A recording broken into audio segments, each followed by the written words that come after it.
আজকে স্বরূপনগর পত্রিকার অনলাইনে আমাদের সাথে থাকার জন্য আপনাদেরকে সাধুবাদ জানাই। আমি সৈয়দ রেজওয়ানুল হাবিব।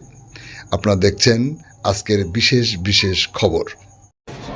ধানের খড় বা নাড়া না পুড়িয়ে চাষের আয় বাড়ান।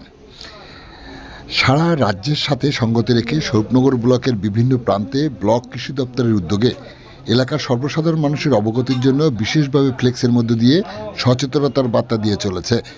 সেই নির্দেশকে বুড়ো আঙুল দেখিয়ে প্রত্যন্ত এলাকায় কৃষি জমিতে ধারাবাহিকভাবে চলছে ধানের খড় পুড়ানোর কাজ।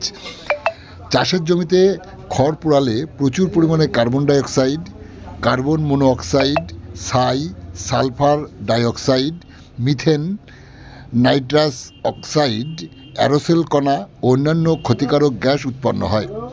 এজন্য ঘন ধোঁয়াশা উৎপন্ন হয়ে বায়ু দৃশ্যমানতা হ্রাস করে বিশেষত শীতকালে যানবাহনের চলাচল বিঘ্নিত করে।